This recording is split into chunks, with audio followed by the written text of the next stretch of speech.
Narcisse. Present. Nurse. Here. Osei. Present. Palladino. Wrestler. Here. Richardson Jordan. Here. Riley. Present.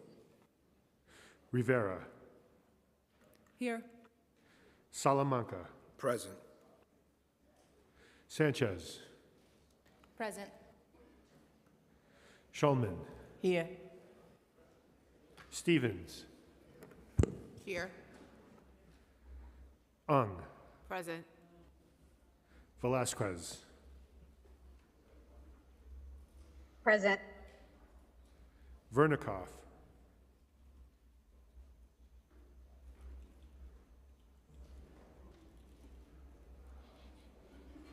Williams.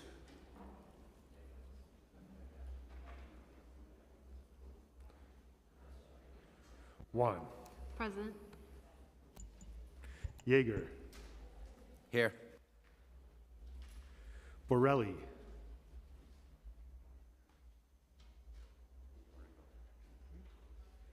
Powers.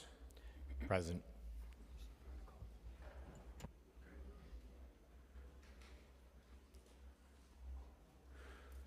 Vernikoff.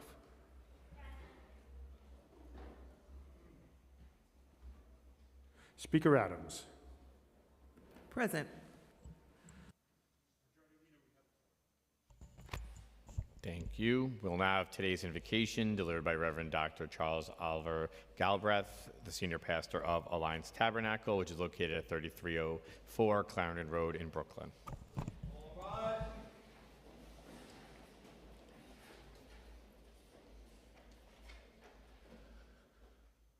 Let us look to God. God of our weary years, God of our silent tears, God who has brought us thus far along the way. God of us all, we thank you and honor you for this day. We pray that you would endow us with your power, presence, and protection. Cast your caring eye on this council, its members, their family, and staff. We pray that you would bless each member and their staff with wisdom, justice, mercy, and love. Rest your radiant gaze not just upon them, but all of New York City and all of your people. Now, God, help us, in the words of Proverbs, to speak up for those who cannot speak for themselves, for the rights of those who are destitute.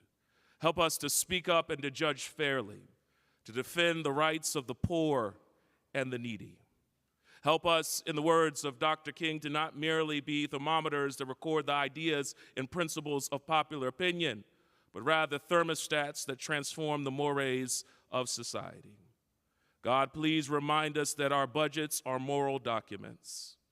Help us, in the words of Jesus, to proclaim good news to the poor, freedom to the captives, recovery of sight to the blind, and freedom to the oppressed.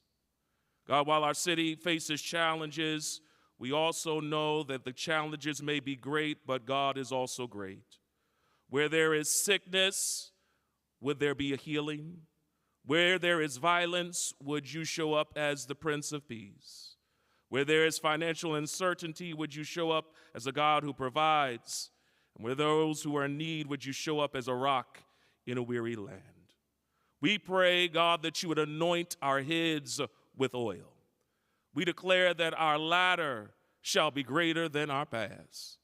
And we declare that no weapon formed against us shall prosper. And as I say in Brooklyn, point blank, period.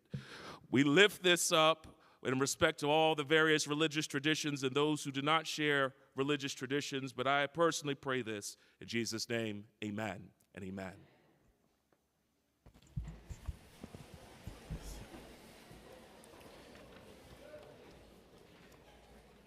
Thank you for those words. Thank you for being with us here today. I'd now like to ask Councilmember Farrah Lewis to spread the invocation on the record. Thank you, Majority Leader. I am honored to have esteemed Dr. Reverend Charles Galbraith, Senior Pastor of Alliance Tabernacle, formerly known as Clarinet Road Church in my district in East Flatbush, Brooklyn, providing the invocation and blessing our activities and chambers today. Pastor Galbraith, thank you for being here. Pastor Charles is an instrumental figure in my community and beyond, also known as a young hip pastor known for the powerful catchphrase, "No weapon formed against me shall prosper, point blank, period." He serves as the Associate Dean and Partnering Professor at Alliance Theological Seminary in New York City. He's a District Executive Committee member and Vice President of the Association of African American Church for the Christian and Missionary Alliance Domination. In the 45th Council District, Pastor Charles is a strong and active community board member in East Flatbush for Community Board 17. He's also serves on the advisory board for CUNY Downstate and a treasurer for the 6-7 Precinct Clergy Council, also known as the God Squad. His activities in my district range with outreach needs for our neighbors, programs for spiritual enrichment and public safety, and he's even a mentor for many who are seeking to both expand their spiritual and civic engagement levels. Beyond his outstanding participation in ministry and community engagement, I've known Reverend Galbraith before I started the crazy world of politics, before I became a council member. His deep understanding of faith comes through a history of theological training and preparation as the son of a preacher and pastor, graduating magna cum laude from Nyack College and earning his PhD from Fordham University's Graduate School of Religion and Religious Education. His dedication to scholarship and community is continual. Thank you, Pastor Galbraith, for bringing forth compassion, wellness, and unity in my district, Central Brooklyn, and beyond. With that, I now make a motion for unanimous consent to spread the invocation in full upon the record. Thank you. Thank you, Councilmember Lewis. I will now have the call on Councilmember Jennifer Gutierrez for the adoption of the minutes. I make a motion that the minutes of the stated meetings of June 8th, 2023 and June 22nd, 2023 be adopted as printed. Thank you, Councilmember. We'll now have messages and papers from the mayor. None. Communication from city, county, and borough offices. None. Petitions and communications. None. Land use call-ups. M171, Madison Square Garden, special permit.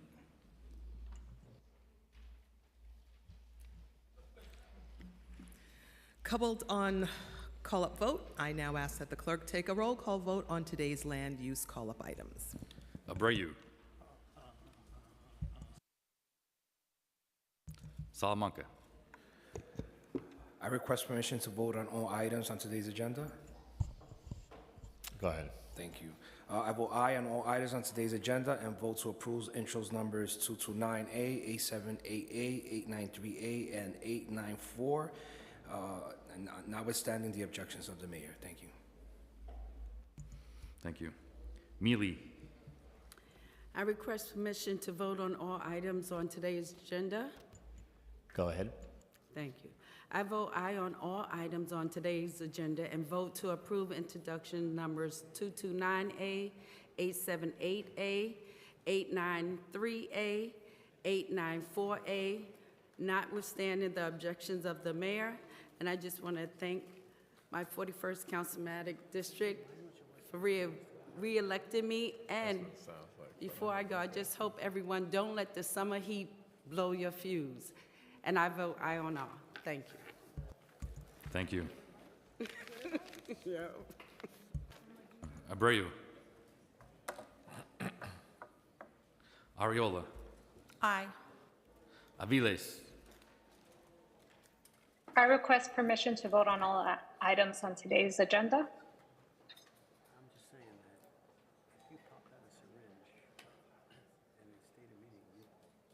Oops. Hello? Just hold on one Can second. you hear me? Yeah, go ahead. Oh. Go ahead. Okay, I'm so sorry.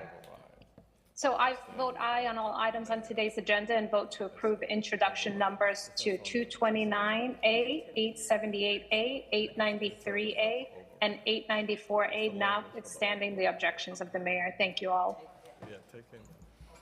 Thank you. Ayala. I vote aye. Barron. Aye. Botcher. Aye. Brannan. Brewer. Aye. Brooks Powers.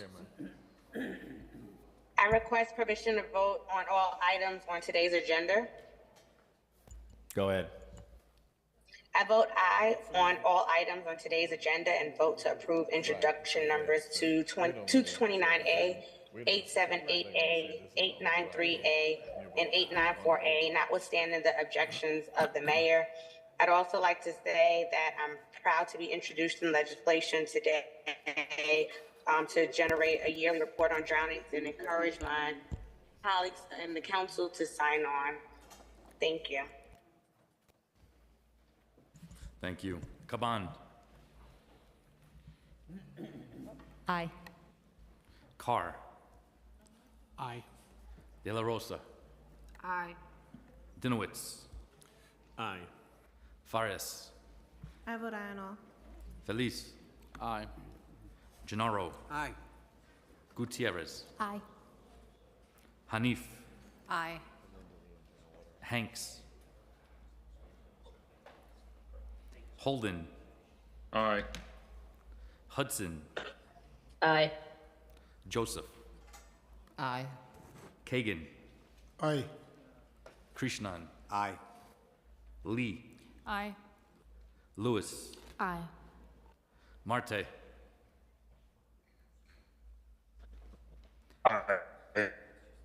Thank you. Menon. Aye. Moya. Narcisse. Aye. Nurse. Aye. Osei. Aye. Palladino. Oh, aye. Thank you. Ressler. Aye. Richardson Jordan. Aye. Riley. Aye. Rivera. I vote aye. Sanchez. Aye. Schulman. Aye. Stevens. Aye. Ung. Aye. Thank you.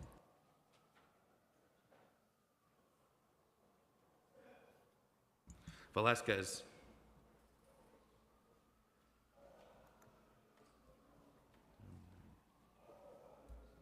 Vernikov.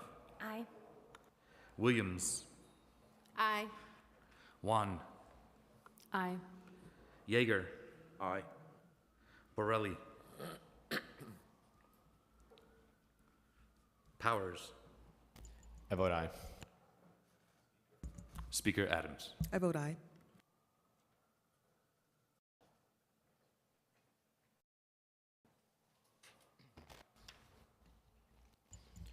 Today's land use call-ups are adopted by a vote of 46 in the affirmative, 0 negative. We'll now have communication from Speaker Adrian Adams. Thank you, Majority Leader, and good afternoon, everyone.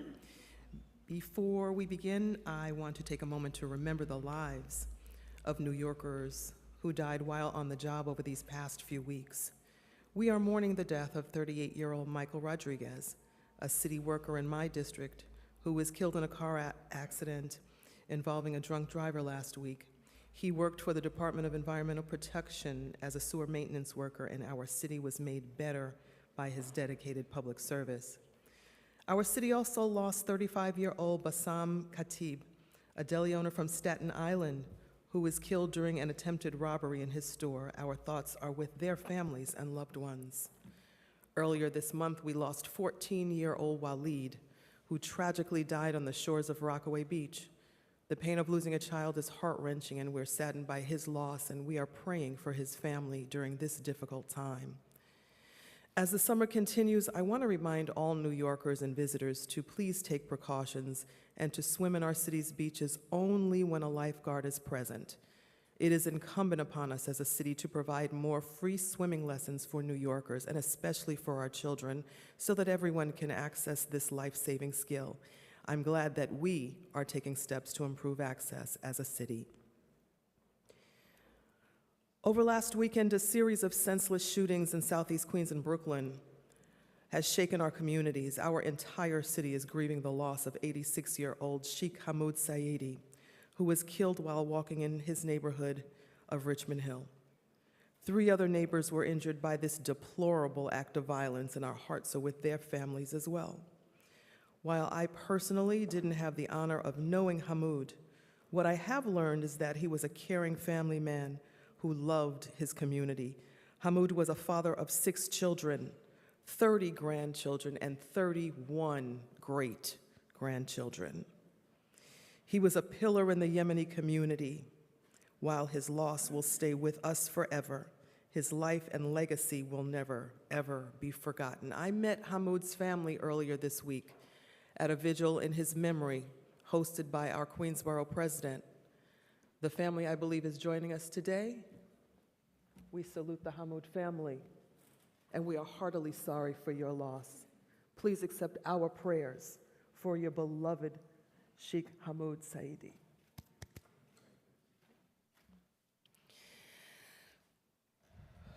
Last weekend's shootings are a reminder of the work we must continue to do as a city to make our community safer. We must continue to make necessary investments as well as pursue federal legislation in partnership with our colleagues in Washington to codify laws that stop the proliferation of illegal weapons in our communities. Now I'd like to discuss the City FEP's voucher bills that this council enacted to tackle the record-high homelessness and eviction crisis. I want to be clear. These bills are about helping the lowest income New Yorkers facing homelessness and housing insecurity. They've always been about these New Yorkers, and it has been disconcerting to see it misconstrued that somehow these bills would open the program to people in our city who are not in greatest need. No one wants to live in poverty and experience the challenges it creates. This package of bills is focused on ensuring the city does all it can to help these New Yorkers access housing security to avoid homelessness. These bills are the most significant policy reforms to address homelessness within our city in years. The fact that we're responsible for advancing solutions of this significance is something to be very proud of.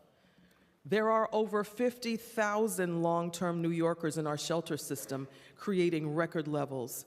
These bills are aimed at removing barriers to access vouchers as a pathway out for them.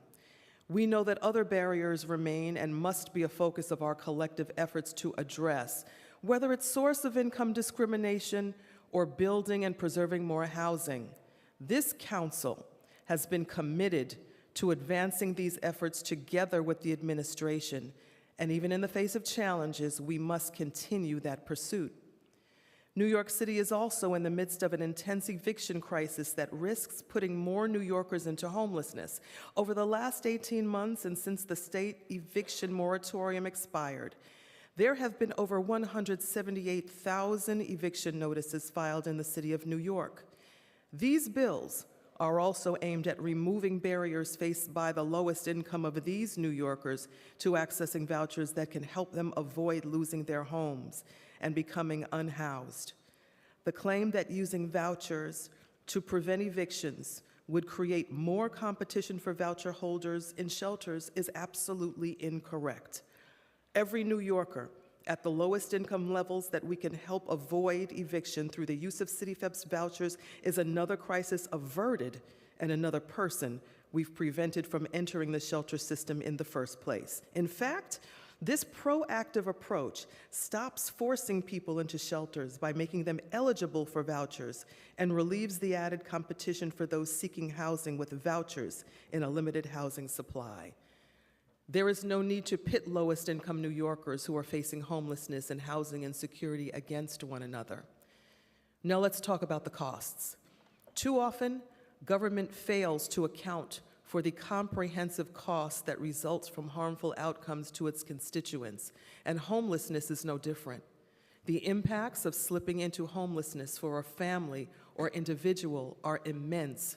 They're not only borne by those directly affected, but entire communities and our whole city. There are the shelter costs, which are immense. Housing a family of two in an emergency hotel shelter for 1 year costs more than housing that same family in a 2-bedroom apartment using a City FEPS voucher for 5 years. Yet, there are also the educational, health, justice system, and other costs that are created when people become and remain homeless. The city's largest homeless shelter provider, WIN, conducted an analysis of the bills that accounted for these comprehensive costs, building on the work of Community Service Society. It found that the bills and their upfront investment in vouchers would be more than offset by the savings from the averted costs of homelessness, saving the city over $730 million each year. During a time of record homelessness, it is critical that we respond with the urgency and strength needed to address the scale of this crisis. We know there are many challenges that contribute to our record homelessness, and solving them will require many solutions that we must collectively advance. The thousands of vacant supportive housing and NYCHA units must be a priority for us to utilize. We also have to ensure adequate support and staffing for the agencies responsible for confronting these challenges, whether through housing, homeless services, eviction prevention, voucher discrimination enforcement, or other human services. The housing crisis and shortage of housing is one of the biggest challenges that the mayor and I have both acknowledged and worked collaboratively to address. We must continue those collective efforts because until we have enough housing in our city, we will continue to face immense housing pressures that feed these problems. This includes all types of housings, including truly affordable housing and supportive housing that has languished from a lack of investment. These bills passed with a veto-proof majority because this council recognizes the scale of challenges contributing to homelessness. We are willing to do whatever it takes to keep New Yorkers in their homes and avoid evictions and more quickly transition from shelters. I'm very proud of this council for its commitment to advancing these solutions today, and we will need to do far more to address the housing crisis. My hope is that after today, we can put aside our differences with the administration on this issue to advance the countless issues related to it that demand our attention and collaboration. New Yorkers need us to do this. Our city needs us to do this. Next week marks the 20th anniversary of the assassination of former council member James E. Davis. Shooting on July 23, 2003, right here in this very chamber, was one of the most harrowing experiences that this body has ever experienced. Council members Jim Gennaro, Gail Brewer, and Charles Barron, as well as several staff members, were all here when the shooting occurred, and they can all attest to the great public servant that Council Member Davis was. Colleagues, our members' lounge was dedicated in his memory, and I want to take this time to remember him today, ahead of the 20th anniversary of his death.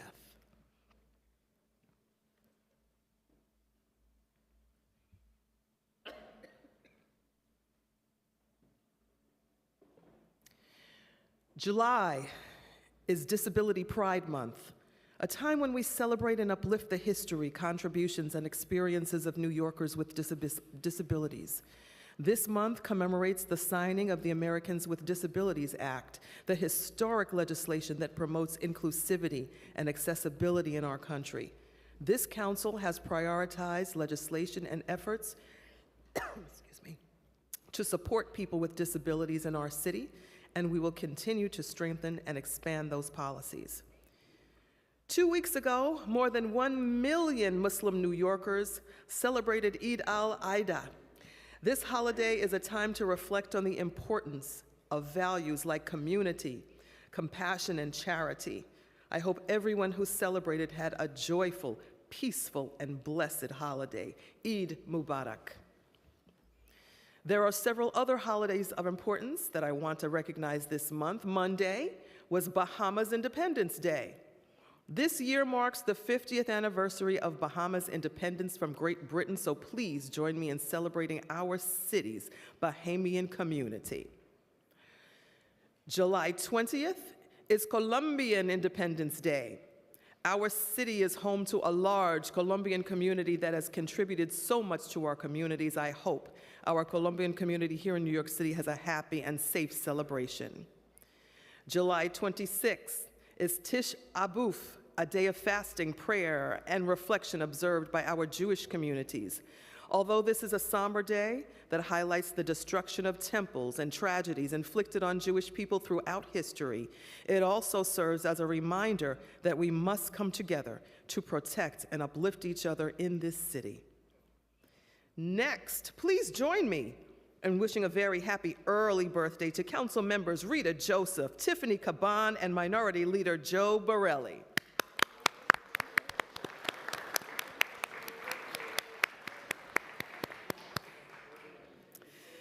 I also want to announce that today is the last stated day for our very own, my former counsel under the Landmarks Committee for last session, our very own Angelina Martinez Rubio.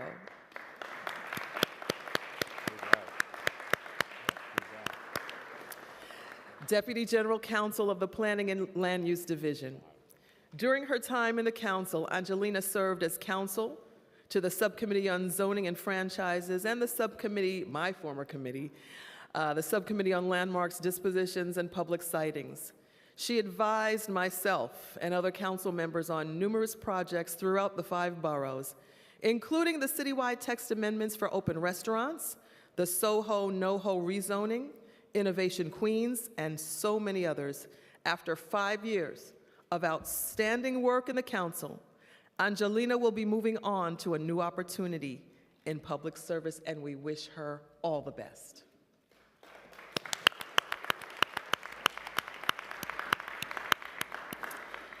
Today is also the last stated meeting for Malak Nassereddin, Assistant Deputy Director of the Infrastructure Division in Council's Legislative Division. Malak has been with the council for 6 years and previously served as a counsel for the Transportation and For-Hire Vehicles Committees, where she guided the work of our Taxi Medallion Task Force. Thank you, Malak, for your work in this council. On behalf of the entire City Council, we thank you both for your dedication, and we wish you all the best of luck. Thank you for your service to the City of New York. And finally, colleagues, we are celebrating Council Baby number 6. And I am so happy to share that we have a new member of our extended council family. Hearty congratulations to Council Member Crystal Hudson.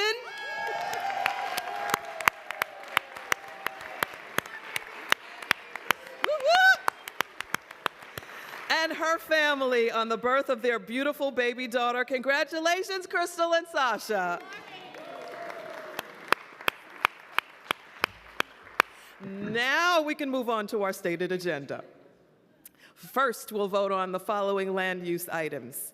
1656 West 10th Street rezoning will facilitate a new 6-story residential building with ground floor community facility space. It will include 24 housing units, approximately 6 affordable units under MIH Option 1, and 10 accessory off-street parking spaces in Councilmember Yeager's district. We're also voting on 2 applications in Councilmember Palladino's district. 189-10 Northern Boulevard Commercial Overlay. As a result of the applicant having withdrawn this application, the council will be voting to file this land use item to remove it from our calendar. 43rd Avenue demapping, an application for demapping and disposing a portion of 43rd Avenue with an existing encroachment. The council will be voting on a resolution to disapprove this application. Lastly, we will vote on the following pieces of legislation. First, Introduction 853A, sponsored by Councilmember Joanne Ariola, requires the Department of Transportation to install mile markers along the designated sections of Cross Bay Boulevard, Beach Channel Drive, and Rockaway Point Boulevard, all of which are major arteries around the Rockaways. The new signage will help motorists who are stranded or experience car issues and need to communicate their location to support services. Thank you to our staff members, Mark Chen, Sam Breitbart, John Basile, and Kevin Katowski. Next, Introduction 645B, sponsored by me, will strengthen the pathway to civil service for justice-involved New Yorkers by requiring the Department of Citywide Administrative Services to administer civil service exams in the city's forthcoming borough-based jails. This bill would authorize DCAF to waive the city civil service exam fee for justice-involved individuals and require the city to provide information and support to justice-involved New Yorkers who wish to learn more about the exam process. It is critical that we continue to expand equitable access to opportunities for all New Yorkers to enter our city's workforce. This is a bill that I first introduced in my State of the City last year, and I'm very proud that the Council will be passing it today. Thank you to our staff members, Ree Ogasawa and Elizabeth Arts. Introduction 1074A, sponsored by Councilmember Crystal Hudson, would prohibit the use of city resources to detain any person for seeking, obtaining, providing, or facilitating gender-affirming care in New York or outside New York in circumstances where it would have been lawful had it happened in our state. This bill would also prohibit the use of city resources to cooperate with an investigation of a person on the grounds that such person is known or believed to have sought, obtained, provided, or facilitated gender-affirming care outside of New York when their conduct would have been lawful had it occurred here. Thank you to our staff member, Chris Pepe. Introduction 887B, sponsored by Public Advocate Jimani Williams, would require the Department of Correction to report quarterly about the housing placements of transgendered, gender nonconforming, non-binary, or intersex individuals within DOC's custody. Thank you to our staff members, Jeremy Whiteman and Natalie Meltzer. Next, we will vote on two bills that aim to reduce New Yorkers' exposure to lead and increase enforcement of existing lead laws. Lead-based paint remains a public health hazard, especially for children. The package we're voting on today will strengthen implementation of lead prevention and reduction efforts as we continue to take critical action to ensure that families are safe and healthy. Introduction 200A, sponsored by Councilmember Rafael Salamanca, would require the Department of Health and Mental Hygiene to submit a semi-annual, publicly available report on the number of objections filed by multiple dwelling owners to DOHMH lead abatement orders.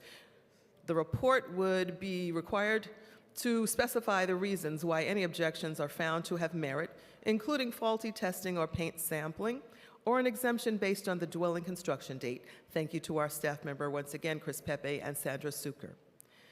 Introduction 193A, sponsored by Councilmember Carlina Rivera, would categorize lead-based paint that is peeling or on a deteriorated surface in the common areas of a residential building as an immediately hazardous violation. The bill also strengthens inspection requirements for common areas when there are children living in the building. Thank you to our staff members, Mark Chen and Taylor Zaloni.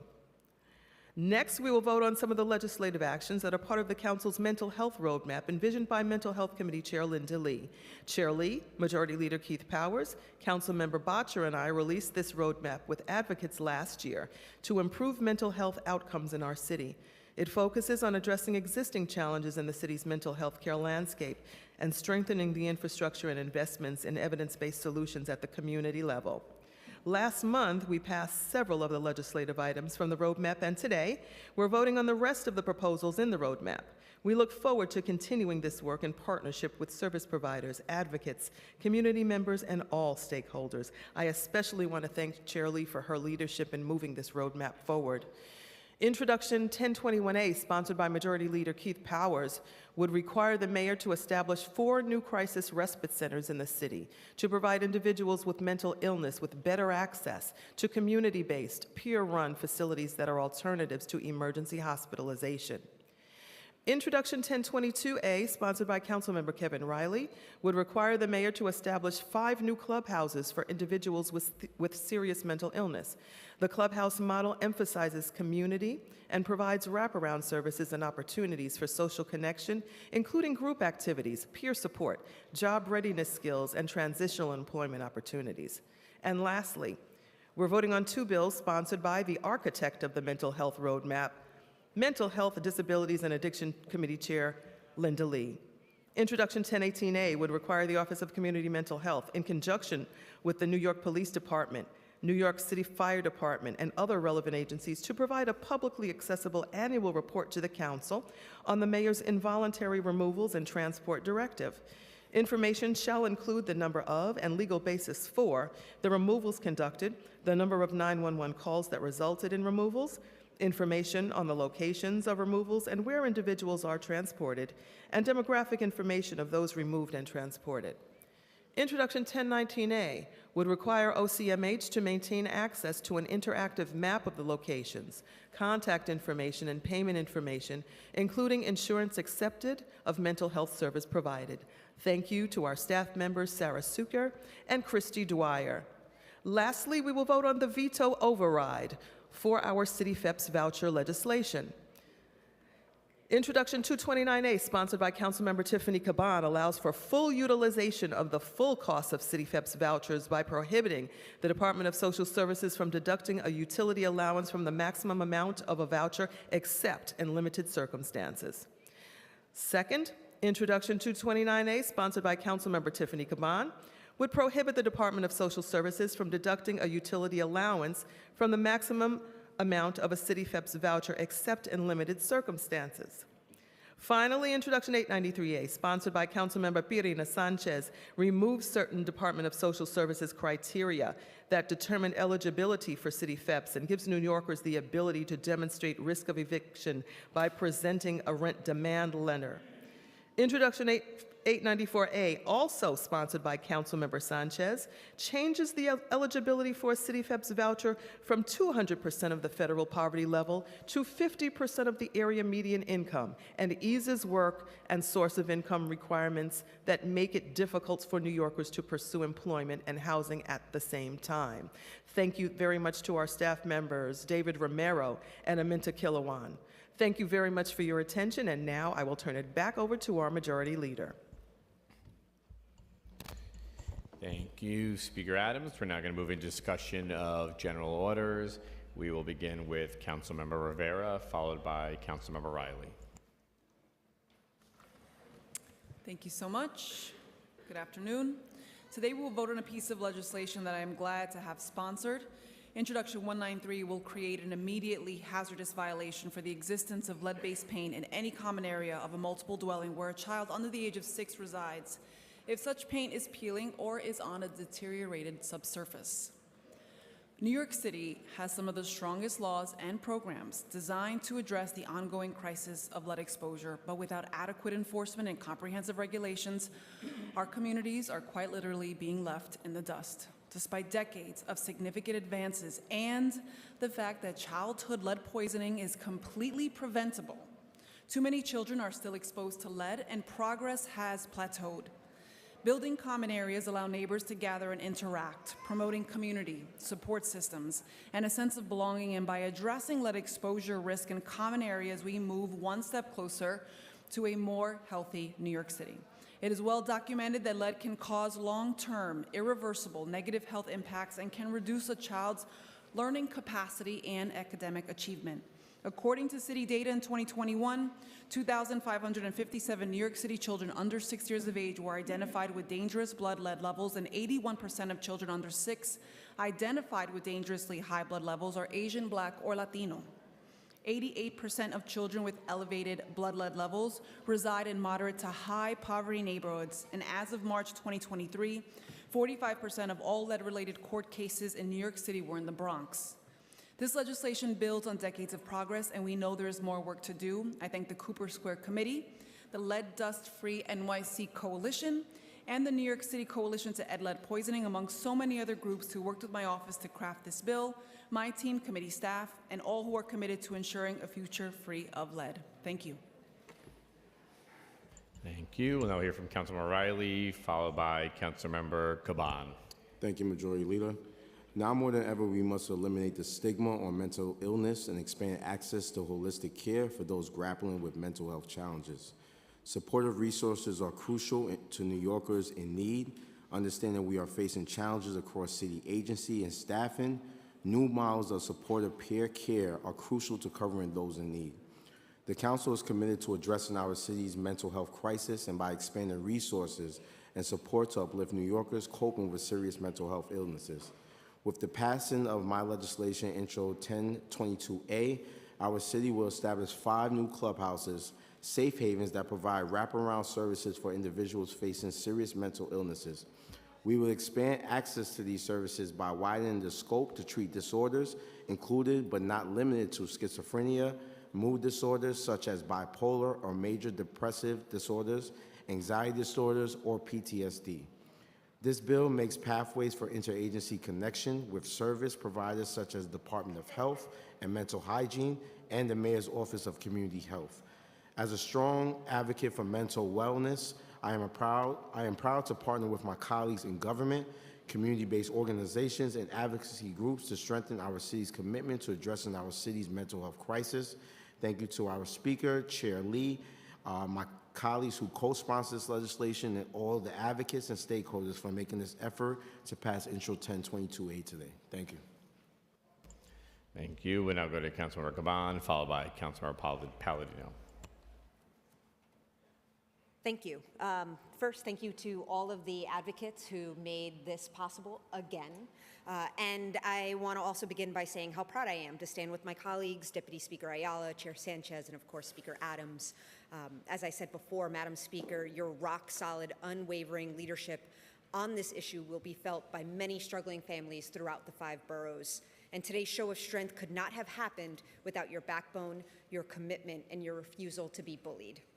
And let's be clear, what we are pushing through today is a common sense, cost-effective legislative package that will move struggling New Yorkers from the shelter system into permanent housing more efficiently, period.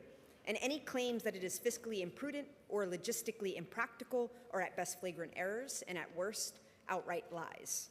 Then again, the mayor's veto comes as no surprise given the rest of his disastrous approach to housing.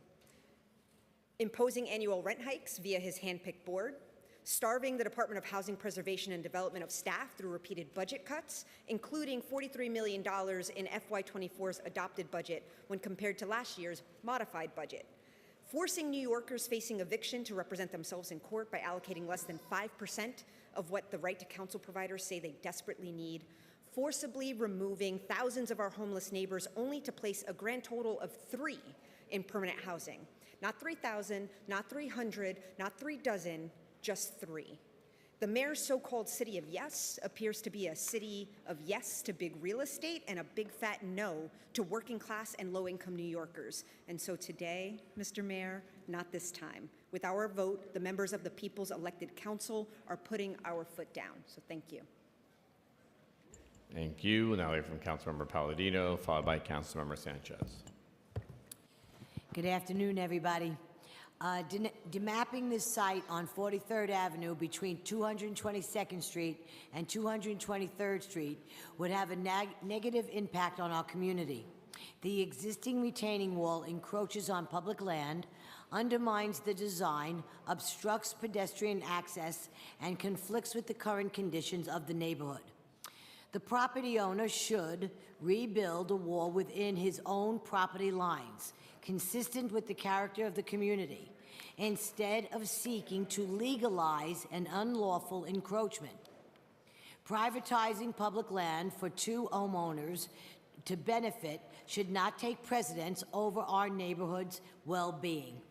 I urge all of my colleagues to please vote yes on Land Use 231 and accompanying Reso 720, which will disapprove this demapping, protect our community's integrity, and ensure the sustainability and sustain the environment for all our residents. Thank you very much.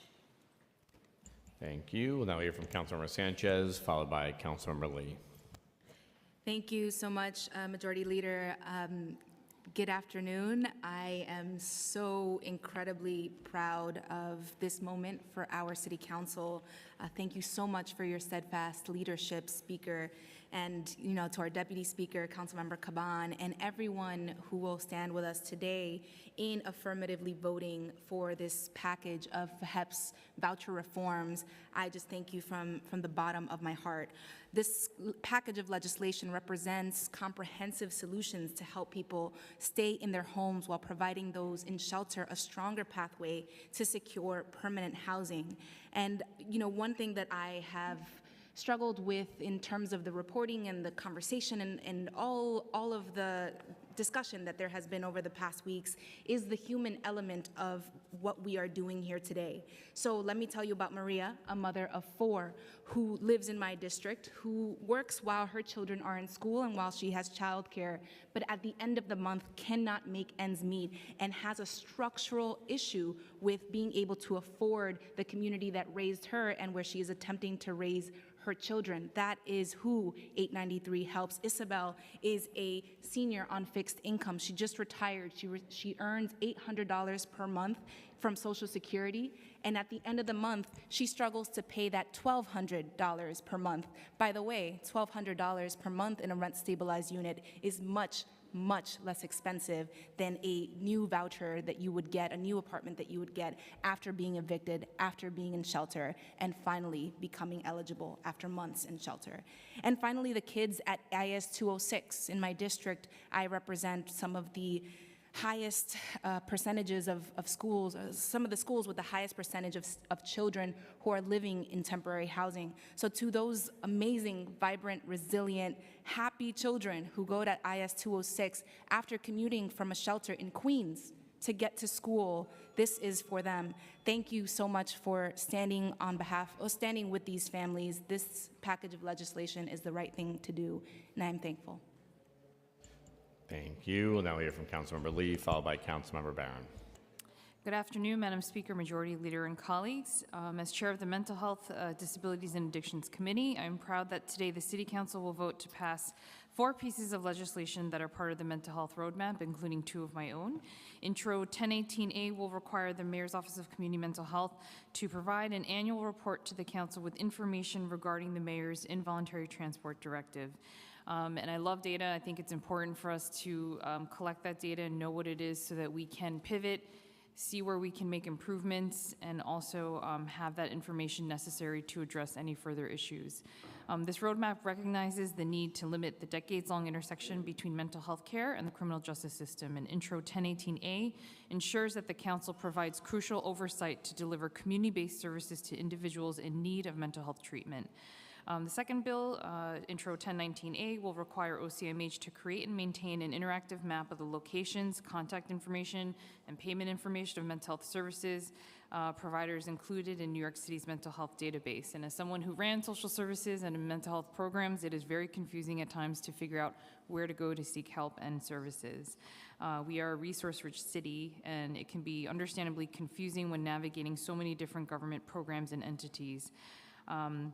The mental health roadmap, I just want to reiterate, remains a holistic, multi-pronged approach that focuses on adequate investments into more effective, preventive, and responsive evidence-based models. Models that ensure that people are plugged into resources and served as New York City improves the continuum of care and combats the mental health crisis after years and years of disinvestment. I thank my staff, the Council Committee staff, as well as the dedicated efforts of my colleagues on the Mental Health Committee, Disabilities and Addictions Committee, and the leadership of Speaker Adams for helping me bring this legislation to the floor. Thank you so much. Thank you. We'll now hear from Councilmember Barron. Shame on you, Mayor. How dare you, with a budget of $107 billion, not want to be concerned about, as you said, Mayor, you are guided by God in dealing with policy. Well, the Bible says you should be concerned about the least of these.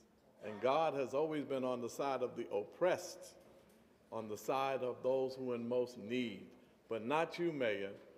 Here you come, plenty money, but you don't have money for those who are at risk of eviction and the homeless. The only thing you want to do for the homeless is remove their personal items, things that they cherish, so that your millionaire backers can have a city that they feel more comfortable investing in?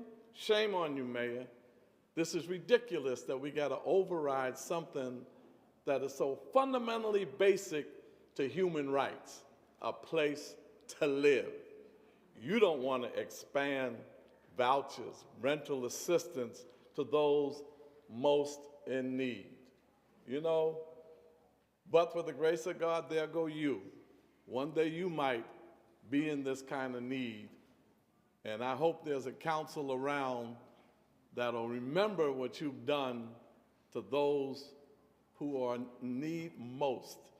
This is a shame, a disgrace. This is an attack on your morality, your values.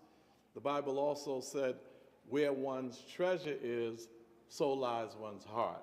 You're a heartless mayor because your treasure is not for those who are in need most, the homeless and those who are at risk of being evicted. This council is doing the right thing today, and I hope we continue to stand up to this mayor. Do we have any other members signed up right now to speak? Okay, seeing none, we'll now move into the report of special committees. None.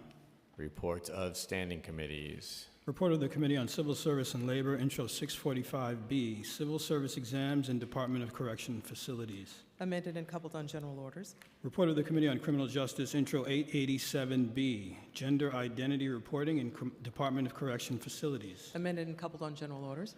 Report of the Committee on General Welfare, motion to file M163, M164, M165, and M166, and Mayor's veto messages of intros 229A, 878A, 893A, and 894A. Coupled on general orders. Report of the Committee on General Welfare, intros 229A, 878A, 893A, and 894A, rental assistance vouchers. Pursuant to Rules 9.10 and 9.60, coupled as a separate question. Report of the Committee on Health, Intro 200A, Objections to Lead Abatement Orders. Amended and coupled on general orders. Intro 1074A, Gender Affirming Care. Amended and coupled on general orders. Report of the Committee on Housing and Buildings, Intro 193A, Lead-Based Paint Hazards. Amended and coupled on general orders. Report of the Committee on Land Use, LU 230 and Reso 719, 18910 Northern Boulevard Commercial Overlay. Coupled to be filed pursuant to letter of withdrawal. LU 231 and Reso 720, 43rd Avenue demapping. Motion to disapprove. LU 237 and Reso 721 and LU 238 and Reso 722, 1656 West 10th Street rezoning. Coupled on general orders. Report of the Committee on Mental Health, Disabilities, and Addiction, intros 1018A, 1019A, 1021A, and 1022A, Mental Health Roadmap Legislative Package. Amended and coupled on general orders. Report of the Committee on Transportation and Infrastructure, Intro 853A, Intermediate Reference Location Signs. Amended and coupled on general orders. Resolution appointing various persons, Commissioner of Deeds. Coupled on general orders. Before we move into the vote on general orders, we will now consider the 4 bills vetoed by Mayor Adams. These bills are introductory numbers 229A of 2022, 878A of 2023, 893A of 2023, and 894A of 2023 out of our General Welfare Committee. The question before the council now is, shall these bills pass, the objection of the mayor notwithstanding? I will now call on the clerk to conduct a roll call vote on the 4 bills that were vetoed by Mayor Adams. Abreu. Aye. Thank you. Ariola. No.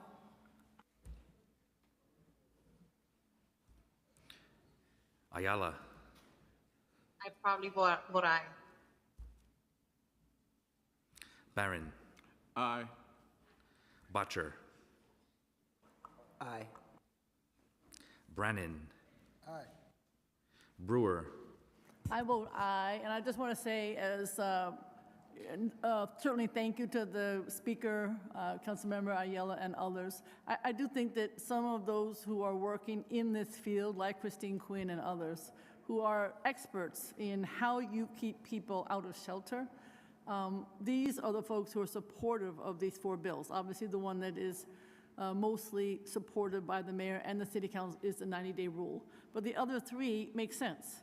The question I would suggest before the mayor goes to court, great dollars to corporation council, public dollars, et cetera, to sit down with the Christine Queens, the people who do the work, city council members, and figure out how all together we can figure out how to affordable housing, keep people out of shelter, and make sure they're able to stay in their apartments. Thank you. Thank you. Caban. Aye. Carr. No. De La Rosa. Aye. Dinowitz. Yes. Farias. I vote aye on all. Feliz. Aye on all, and also as a former tenant lawyer who worked with a lot of families who were previously homeless, I just got to say I'm very, very, very proud of all of my colleagues. Thank you so much. Aye. Gennaro. Aye. Gutierrez. Aye. Hanif. Aye. Hanks. Holden. No. Hudson. Proudly vote aye. Thank you. Joseph. Aye. Kagan. No. Krishnan. Aye. Lee. Aye. Lewis. Aye. Marte. Thank you, Councilman. Menon. Aye. Moya. Aye.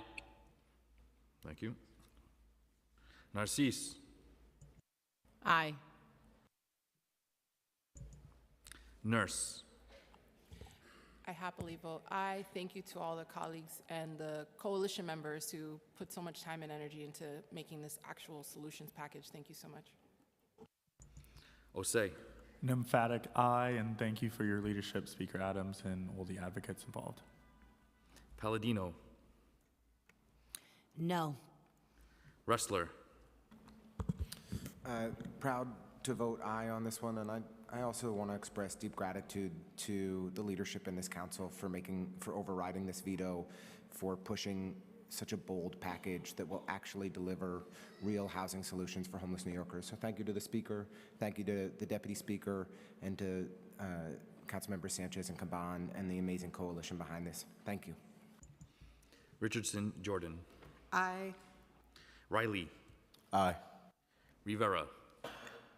Just permission to say something briefly. Go ahead. Thank you. I just want to say this legislation is much needed and passed the council with a veto-proof majority already. So to turn this issue into a saga while so many struggle to pay rent and face eviction and languish in the shelter system is shameful. But as a council, we persisted. And I am very proud that we remain focused and unwavering, and I do hope there is continued collaboration, or at least some sort of realization of the housing crisis that we were in, and that we can do something together. I proudly vote aye. Thank you to all. Sanchez. Permission to explain? Go ahead. I just want to thank from the bottom of my heart the advocates WIN, Make the Road, Homeless Services United, Legal Aid Society Vocal, New Destiny Housing, New York Immigration Coalition, and of course the incredible team, the staff members whose name isn't on or aren't on these bills, but who were instrumental. Sam Cardenas, my chief of staff, Kadeem Robinson, my legislative and communications director, my entire office. Sorry, very emotional.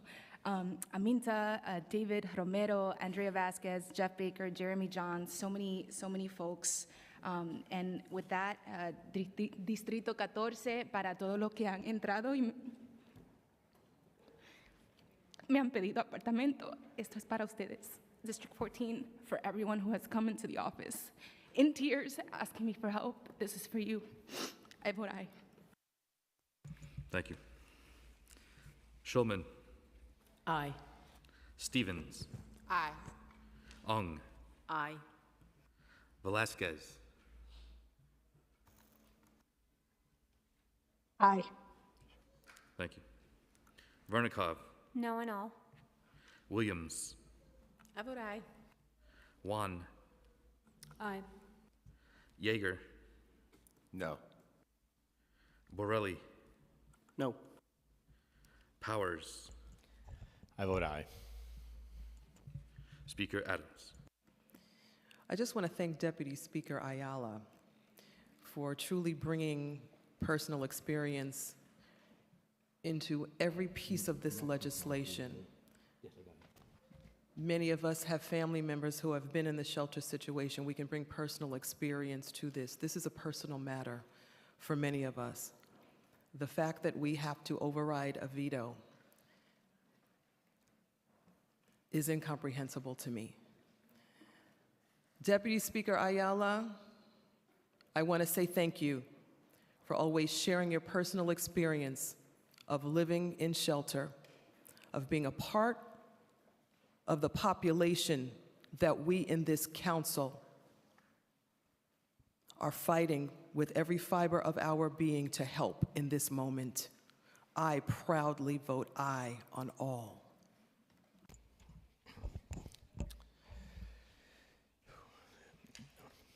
These bills are passed with a vote of 42 in the affirmative, 8 in the negative, and 0 abstentions. Hold on, please hold your... Folks.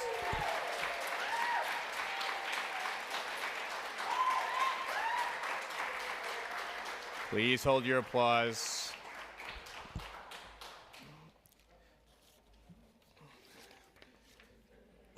Madam Speaker, the City Council votes to override the mayor's veto with 2 votes, more than 2 votes voting in the affirmative.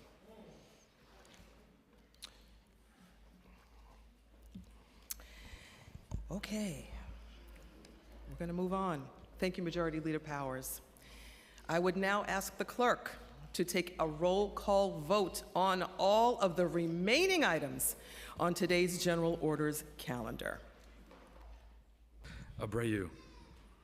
Aye on all. Thank you. Ariola. Aye on all with the exception of Intro 193A.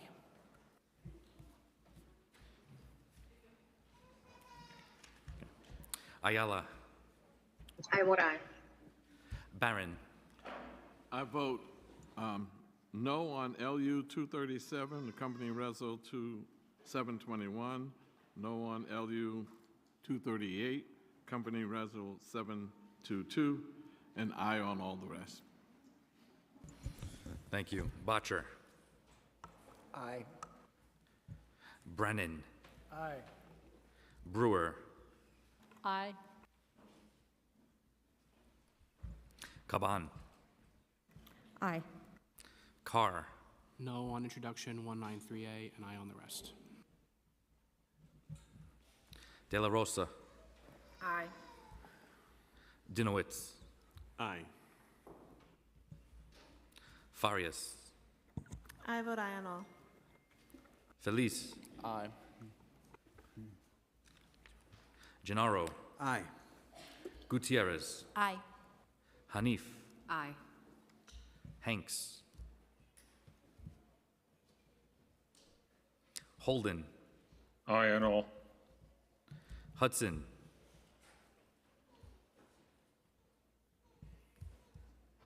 Aye on all. Thank you. Joseph. Aye. Kagan. No on 193A and aye on everything else. Krishnan. Aye. Lee. Aye on all. Lewis. I vote aye. Marte. Aye. Thank you. Menon.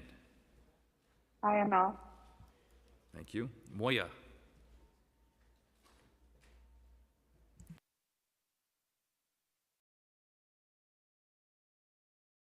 Councilmember Moya.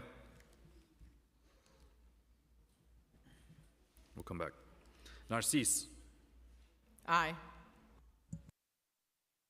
Nurse. Majority Leader, permission to explain my vote for 2 seconds? Go ahead. Thank you. I just wanted to acknowledge this weekend in my district, a young man, Cesar Martinez, was shot by the active shooter who also shot 4 other individuals in Queens, and just wanted to extend my thoughts to his family. He was shot outside of our public library in Cypress Hills in the Arlington branch. And one of our community members found him and called 911, and I just want to uplift the family today. I spoke with his mom, Denise, and grandmother, Anna, and just want to send love their way. And with that, I vote aye on everything else. Thank you. Osei. Aye on all. Palladino. Aye on all except for 193A. Ressler. Aye. Richardson Jordan. Aye. Riley. Aye. Rivera. I vote aye. Sanchez. Aye. Schulman. Aye on all. Stevens. Aye. Ung. Aye. Velasquez. Hold on 1 second. Can you please silence your phone? Aye. Thank you, Councilmember Velasquez. Vernikov. Aye on all except no on intro 193A. Thank you. Williams. I vote aye on all. Thank you. Juan. Aye. Yeager. Aye on all with the exception of introduction 193. Thank you. Borelli. I don't know. I kind of like hearing the little kid cry better than some of you guys. I'm kidding. I'm kidding. Permission to vote. Permission to Just vote. kidding. On all land use call-ups. In addition to the general orders. Go ahead. I vote aye on all except 193A. Thank you.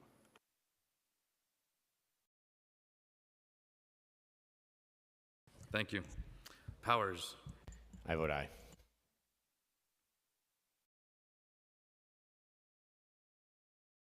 Speaker Adams. Aye on all.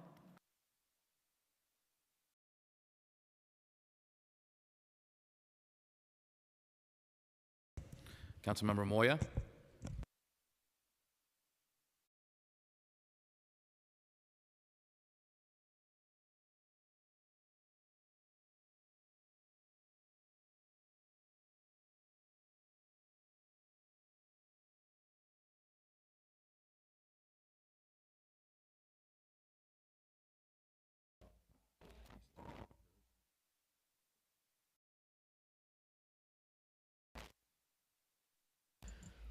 All items on today's general order calendar are adopted by a vote of 50 in the affirmative, 0 negative, and 0 abstentions, with the exception of introduction 193A, adopted by a vote of 43 in the affirmative, 7 negative, and 0 abstentions.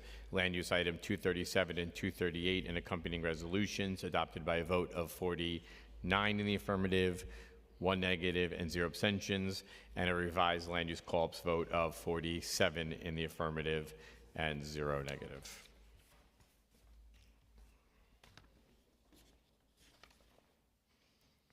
We'll now move on to the introduction and reading of bills. All bills have been referred to committees as indicated on today's agenda. Thank you. There are no resolutions on today's calendar, so we'll now move into the general discussion. We'll start with Councilmember Gennaro, followed by Councilmember Barron. Thank you, Mr. Leader. I just want to bring to my colleagues' attention some bills and resos that I'm bringing forward. I'm not usually a big one for resos, but we got a problem with regard to funding from the federal bipartisan infrastructure law that provides for funding for removing lead service lines, which remain a threat in New York City. So this Reso 714 calls upon the State Department of Health and the State Environmental Facilities Corporation to fairly provide grants and to remove all the rules that are in existence now that prevent New York City from getting its fair share of funding. We're going to be making some noise on this, and we're looking for support on that. Reso 715 calls upon the Water Board, which operates in secret a lot, to notify our office at least 30 days before any public hearing so that we, meaning our office, can share this information with our constituents and community boards and make sure that they are able to participate by having the knowledge that these hearings on the water board and water rates are going on. And intro 1122, which would allow for the consolidation of reporting requirements for local law 87. That's a benchmarking and energy audit bill that I did a long time ago. The reporting for that will trip over some of the reporting that has to go on for local law 97. It's kind of a housekeeping bill, but it's going to mean a lot for people that have to file all the reports that are associated with local law 97 and local 87. And in the 22 seconds I have left, I just want to thank the speaker in a very, very special way for recalling the memory of our beloved fallen colleague, James Davis. He was a really sweet guy, and he sat in my row, and he was just a beloved member of this council, and I'm happy that the council saw fit to recognize him today. So God bless. That's it. Thank you. Thank you. Hold on, Councilmember Barron. We have to do a revised order, a revised tally of the votes. All items on today's general order calendar were adopted by a vote of 49 in the affirmative, 0 negative, 0 abstentions, with the exception of Introduction 193A, adopted by a vote of 42 in the affirmative, 7 negative, and 0 abstentions, and land use items 237 and 238 and accompanying resolutions, adopted by a vote of 48 in the affirmative, 1 negative, and 0 abstentions. I now call on Councilmember Barron, followed by Councilmember Brewer. Don't start the clock yet. I'm sure the speaker wouldn't mind, because my beautiful African queen wife is here. My wife of 40 years, 36 years in the Board of Education, Inez Barron. So I just wanted to acknowledge that. I told her when I asked her to marry me, no was not an option. I wasn't accepting it. So I'm thankful for 40 years of happily, no, the first 2 years was World War I and World War II. I lost them both. The last 38 years have been happiness and bliss. Love her to I know to get to fix the clock. No, We the speaker said welcome it's all right. Councilmember Barron, and also the clock's rolling. Well, anyway, I want to acknowledge James Davis first. He was one who was very active in our community. He led a lot of Stop the Violence, Love Yourself marches, and I want him to continue to rest in peace. With that, I want to say about our retirees. We celebrated today, the retirees. We got a victory in the courts. The courts agreed with us. They agreed with this bill that I'm putting forward, saying that these retirees have a right to choice. And don't believe these union leaders say they won't be able to collectively bargain. If they don't do that, they don't need to be the leaders. Don't believe that this is an illegal bill. This has been the same kind of legislation, the same kind of policy that lasted for 57 years, and the city paid for it. So now, all of a sudden, the city doesn't want to pay for it, pitting active workers versus the retirees is bogus. It's not true. The city has money for both, and I want to encourage you to turn in your 1099s. That's my bill. Support the retirees bill. On a real serious note, turn in your 1099. Don't be afraid of the unions. Don't be afraid of the mayor. These are the folk who are in the streets for you, crossing guards, lunchroom attendants, teachers, sanitation workers. We got a victory in court, and we should follow that because the people elected us. This judge didn't, the people did, and we should follow the suit of this judge, sign on to the bill, right on to the retirees. We'll now hear from Councilmember Brewer, followed by Councilmember Kagan. Thank you. I too want to remember James Davis. It was a hot day in July. I also want to thank the officer who shot his assailant. He stood right there and point blank with lots of people on the balcony, had a perfect shot. It was quite a day, but there were some heroes, and he was certainly one of them. I want to mention 3 interns. We have Tanae Rodrigo, who is a prep student going to Deerfield Academy. We have Jenna McCormick, who's a Hunter College Roosevelt scholar, and Gregory Seawold, who's a Marist College, and they're some of our 29 summer interns. I think they're in the balcony, and I just want to say thank you very much. Thank you. We'll now hear from Councilmember Kagan, followed by Councilmember Carr. Thank you. Today I'm privileged to introduce Bill 1124, which will require Commissioner of Information Technology and Telecommunications to submit 4 quarterly reports to the mayor and the speaker of the council on the number of complaints received by 311 Customer Service Center about abandoned properties, and also number of these complaints by council district. This is a critical problem affecting numerous abandoned properties across New York City that became eyesore in so many of our neighborhoods. The presence of abandoned buildings poses structural risks and gives rise to a host of health and safety hazards. The infestations of rats and rodents attracted by neglect and lack of proper maintenance cause property damage and increase the risk of disease transmission. Moreover, squatters within these buildings exacerbate the situation, often leading to hazardous conditions that endanger the squatters themselves and, of course, neighboring communities. So I encourage all of my colleagues to co-sponsor this legislation. Thank you so much. Thank you. We now hear from Councilmember Carr, followed by Councilmember Narcisse. Thank you, Majority Leader. I want to add my thanks and congratulations that the Speaker offered to Angelina Martinez-Rubio earlier. She's been a great colleague here at the Council, and I look forward to continuing to work with her as she starts her new chapter. Nothing but the best for her moving forward. I want to call my colleagues' attention to Introduction 1120, which I'm introducing with Councilmember Farrah Lewis. This would require that DOT assess any speed camera location for a speed reducer, which is a speed hump, speed cushion, or elevated crosswalk. And if it meets the standards for installing them, install them within 125 feet of the pertinent camera. And then to report by the end of the following year on any data related to whether or not that camera is still justified as a result of the installation of the speed reducer. They'd have to do 100 a year, chosen at their discretion. This is based on an incident in my district where I asked DOT to study for the installation of speed cushions in front of PS 26 in the neighborhood of Travis in my district. They approved it, but said that it had to be at least 1,000 feet from the speed camera, far from the proximity of the actual school building, which is the whole point of the request. So I don't want there to be any obstacles for why we should be installing a needed speed cushion, speed hump, or elevated crosswalk. That should be the priority. We definitely want our streets around our schools and in other places to be safe. So I ask my colleagues to sign on to this legislation. Thank you so much. Thank you. And we'll now hear from Councilmember Narcisse, followed by Councilmember Ariola. Thank you, Majority. Thank you, Madam Speaker, for your leadership. You lead by example, and I appreciate for taking a stand for what the City Council came here to do. Intro 1125 would remove all criminal and civil penalties for jaywalking. Jaywalking laws have been enforced in overwhelmingly racist manner for years. In some years, over 90% of tickets were issued to people of color. This selective enforcement should end, and Intro 1125 will end it.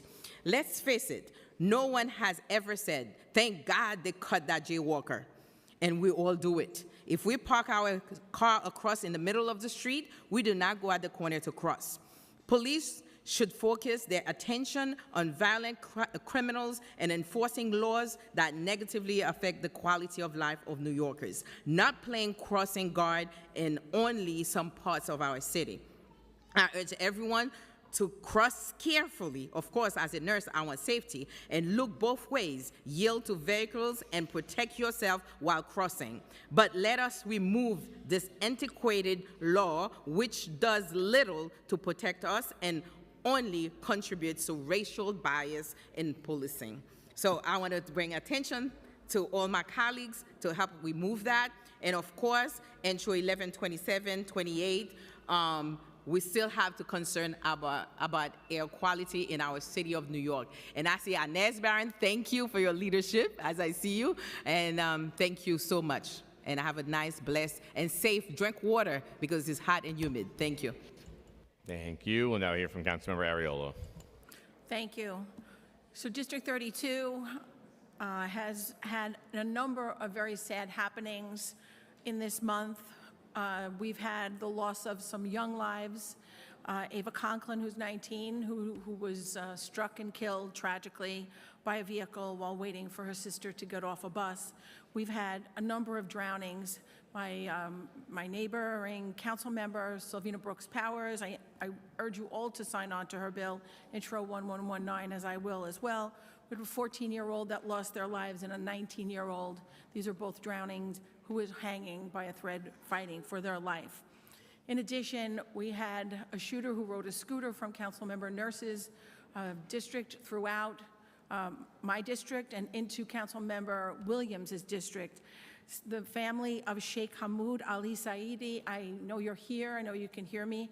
I give you my deepest condolences on the loss of such a wonderful, kind man, and you know that we all stand in prayer with you. In addition, there were others who were wounded and they are still in critical condition, so our prayers remain there.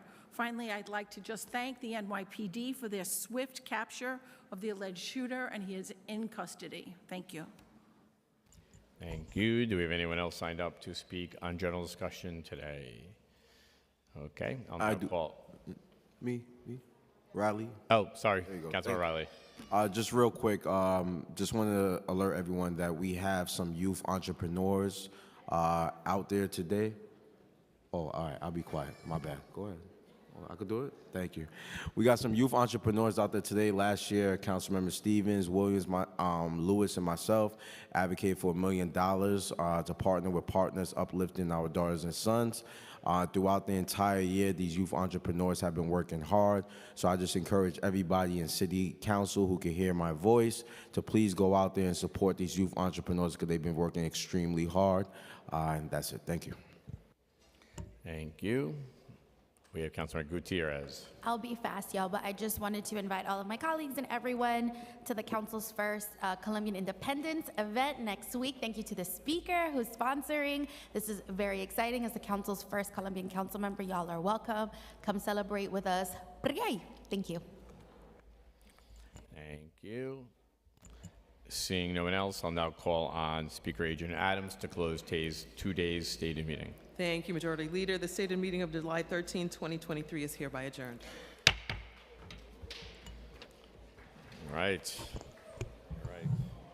To close today's stated meeting. Thank you, Majority Leader. The stated meeting of July 13, 2023 is hereby adjourned. All right. To close today's stated meeting. Thank you, Majority Leader. The stated meeting of July 13, 2023 is hereby adjourned. All right. To close today's stated meeting. Thank you, Majority